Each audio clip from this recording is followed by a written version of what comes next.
years ago, an Edmonton woman's life changed forever. But she turned the tragedy into triumph. The inspiring story of being Gill in this evening's Around Alberta.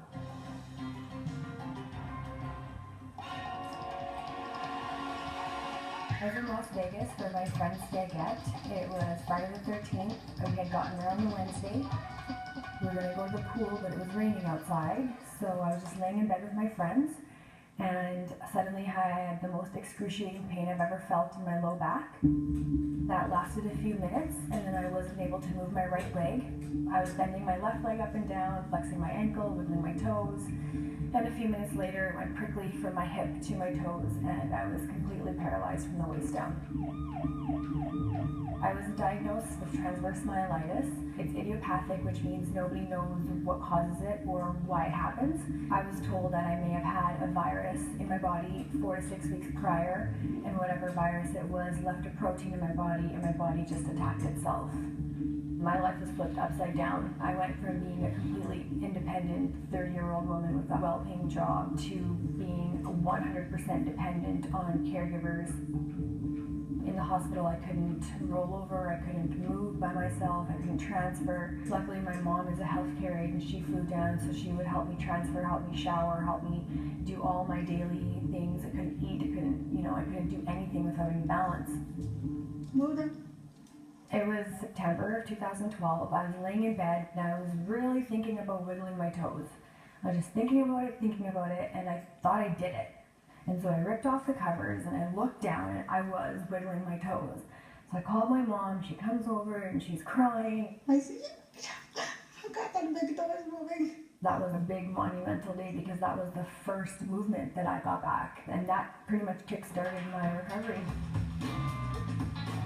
I dedicated my life to my recovery. I did lots of physio. I was very healthy and active before my paralysis. I was into kickboxing, yoga. I've been weight training since I was 12 years old. Working out has been a part of my life since I was a little kid. I found out about a place in California that offered activity-based training. They were a spinal cord injury recovery center. So my mom did some research and she found out about a place in Regina that is affiliated with the one in California. So we went there for a week and I fell in love with the program, came back home with a home program. And then we just decided to go to California for 3 weeks.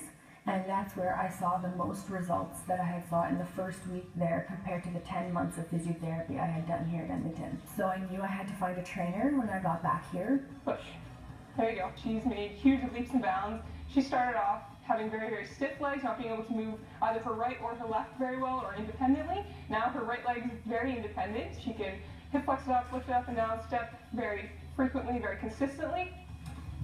The left leg, it's come along. In the last year, it's really taken a big jump. It's gone now to bending her knee independently, stepping through. So it's about 6 months behind the right leg, but it's coming along really well. And push. She's super dedicated. And I mean, that's why this program works. It's every single day. You have to do the repetitions over and over to see that progress. Because the nervous system, it's a learning organ. So if you don't give it input, it's not going to learn, it's not going to change. Okay, we're going to sit back, we're going to start. So scoot back, we're going to start with sit up.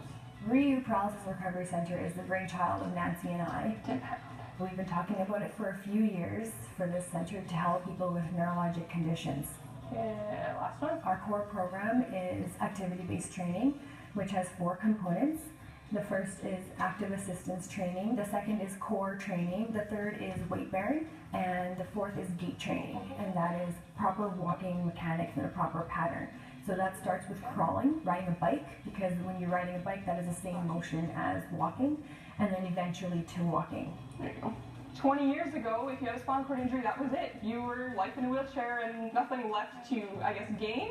But now, let's challenge that. Let's see how far you can go. Maybe you're just going to get your core back. Maybe you're going to get your hands back. But what if you can, hug your kids, sit up straight on your own, do all those little things that we take for granted? It's a huge step. Functional gains are, I guess, the biggest thing that we strive for. But what are the things that you could do now that you couldn't do last year? Well, I've been able to gain a lot of self-confidence, and things get easier, like getting in and out of cars or in and out of your chair into bed, or just making daily life a little bit more manageable. One of the questions when I was first paralyzed was, why did this happen to me?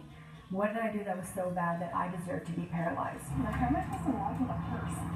Fast forward 3 years, now I know I have found my purpose. I know I was paralyzed, and that is to help as many people as I can and to bring activity-based training to this great city of Edmonton. Do you want Oksana's number? Yeah. She just wants to know where she can like stem her legs and We would love to be the first satellite site for the Neuro Recovery Network, which is a part of Christopher Reeve's Foundation. As of right now, there's more than one center in each of the states, where there's only 3 in all of Canada.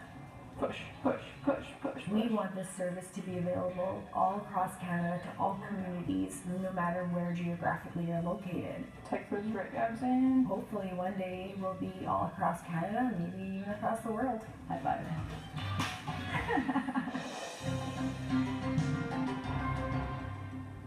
Time now for a look at some stories from around the province.